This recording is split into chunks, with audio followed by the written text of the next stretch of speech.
अगला कृति जो page number 19 पर है, देखेंगे पेज नंबर 19 पर प्रश्न संग्रह 1.4 के पहले है।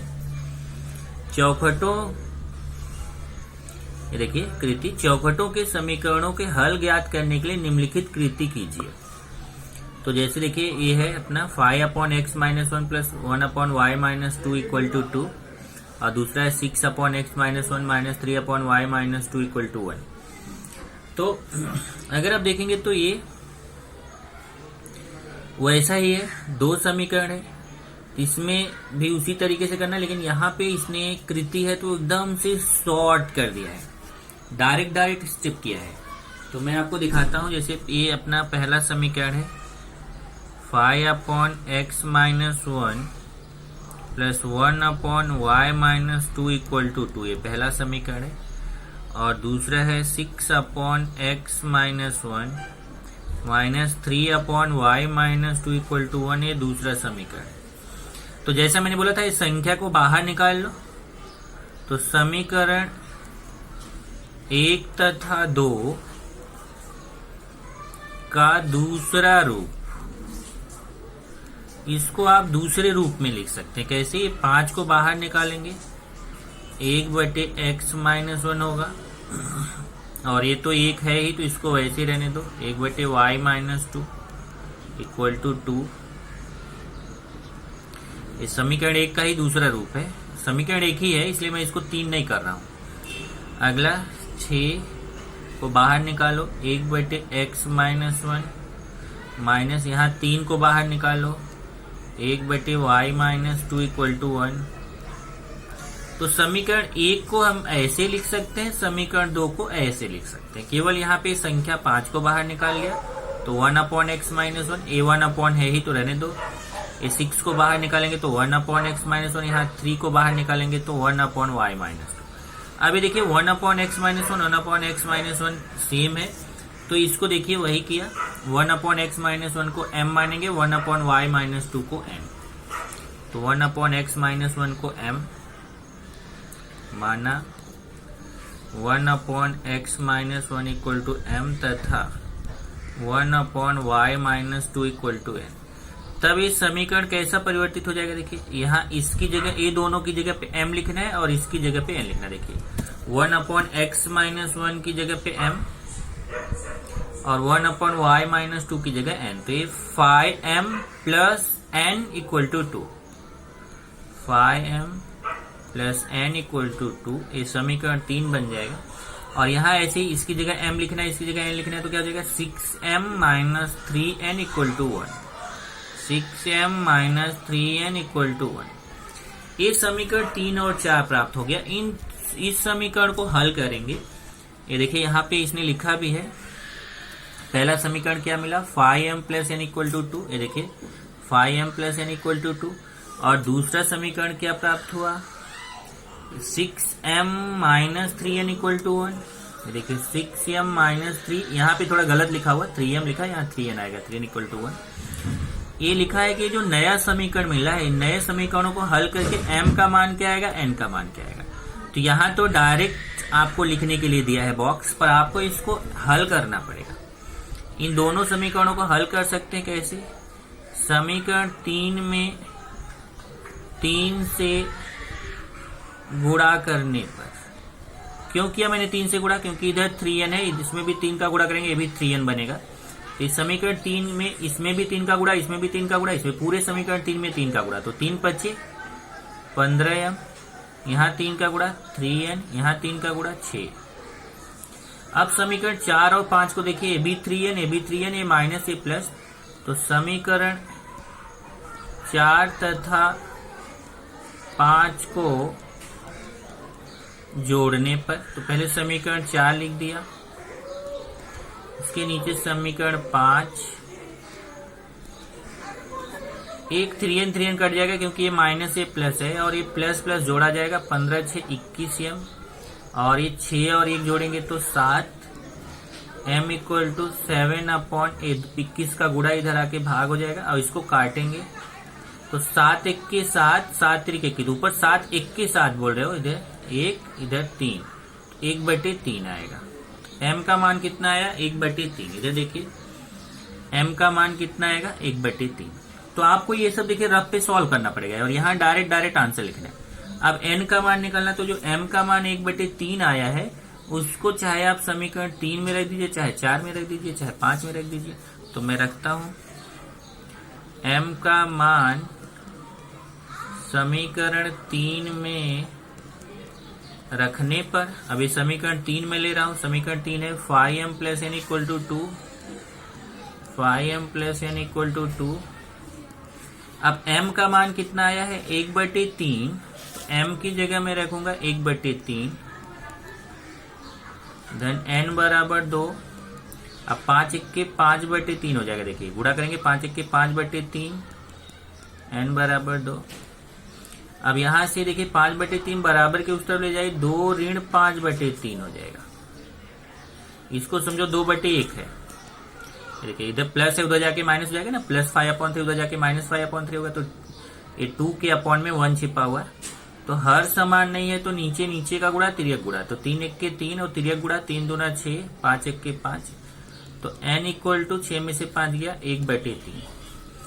m का मान भी 1/3 आया, n का मान भी 1/3 आया। यहां से देखिए m का मान भी 1/3, n का मान भी 1/3। मैंने ऐसा तीर लगा के लिखा है, पर आपको यहाँ बॉक्स में लिखना चाहिए क्योंकि बॉक्स छोटा था, इसलिए मैंने यहाँ तीर लगा के आपको लिख दिया है। तो m और n का मान आ गया। अब फिर क्या करेंगे, तो यहां से देखिए m और n का मान रखने पर, तो जब आप m का मान क्या रखोगे, m आपने क्या माना है, m आपने माना है 1/x - 1 और n क्या माना है 1/y - 2। तो m की जगह पे लिखिए 1/x - 1।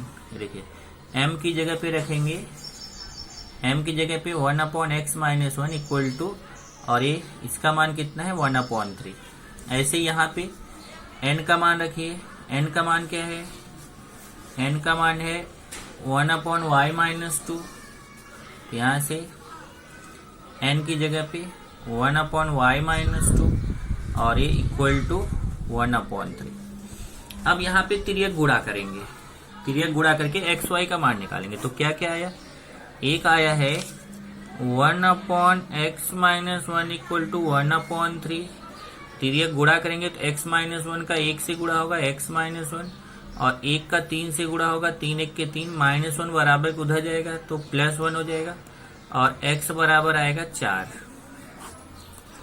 x का मान देखिए यहाँ से कितना आएगा 4 है। देखिए मैंने यहाँ पे लिखा है x का मान 4। अब दूसरा देखते हैं y का मान, इससे निकालेंगे 1/y - 2 इक्वल टू 1/3 से।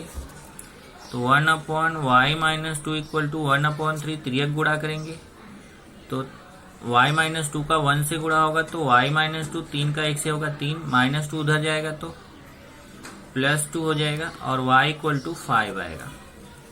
इस तरीके से यहाँ पे y का मान 5 आ गया।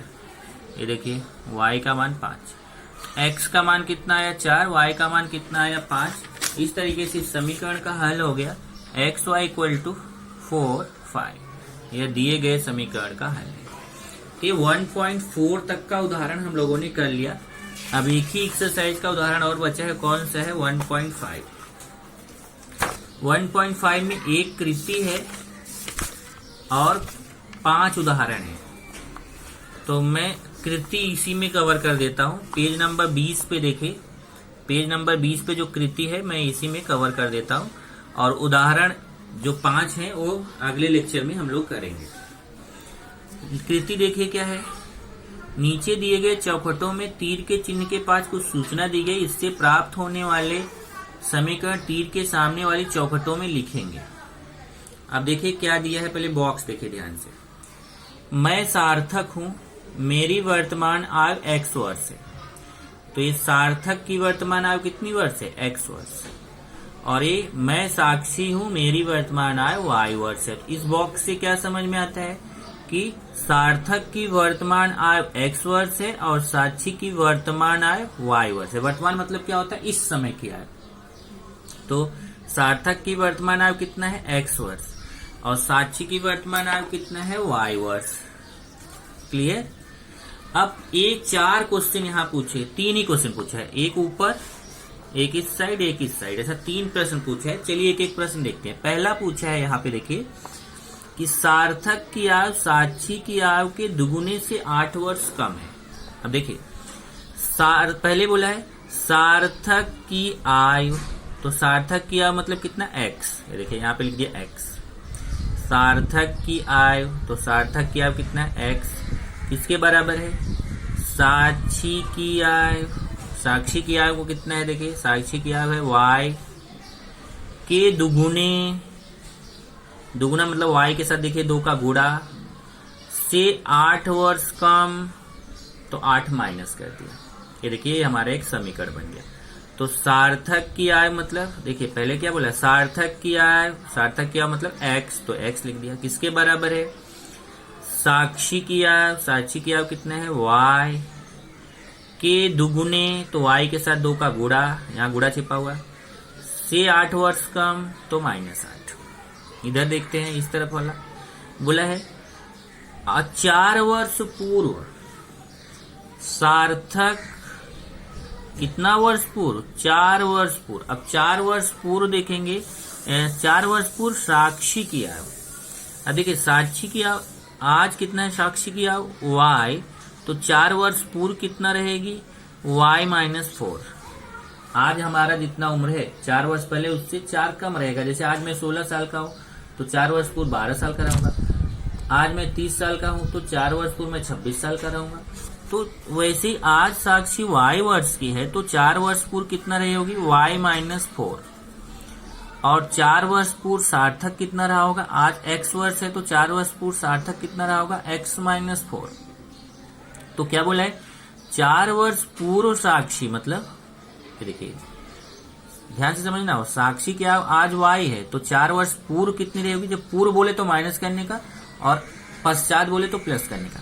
तो अभी साक्षी की आयु y वर्ष है तो 4 वर्ष पूर्व साक्षी की आयु कितनी होगी y-4, और 4 वर्ष पूर्व अभी सार्थक की आयु x वर्ष है तो 4 वर्ष पूर्व कितनी रही होगी x-4। यहाँ क्या बोला 4 वर्ष पूर्व साक्षी की आयु सार्थक से, मतलब उस समय जो सार्थक की आयु थी 4 वर्ष पूर्व उससे 3 वर्ष कम थी। तो कम बोला मतलब माइनस, तो 3 माइनस कर दिया। तो देख लीजिए फिर से 4 वर्ष पूर्व साक्षी की आयु, उस समय के सार्थक की आयु, उस समय मतलब 4 वर्ष पूर्व जो सार्थक की आयु थी उससे 3 कम, कम बोलेगा तो -3। और एक और है, ये सबसे आसान है, उसने बोला सार्थक और साक्षी की वर्तमान आयु का योगफल 25 है। ये देखिए सार्थक की वर्तमान आयु है, ये साक्षी की वर्तमान आयु है, और दोनों का योगफल, योगफल मतलब प्लस कितना है 25। तो सार्थक की आयु और साक्षी की आयु का योगफल, योगफल मतलब प्लस कितना है 25 है। तो सार्थक और साक्षी की वर्तमान आयु का योगफल 25 है। इस तरीके से कृति वाला क्वेश्चन था जिसमें आपको 1, 2, 3 बॉक्स भरने थे। तो ये आपका एक कृति था। अब उदाहरण 1 से लेके 5 तक ये हम लोग अगले लेक्चर में करेंगे।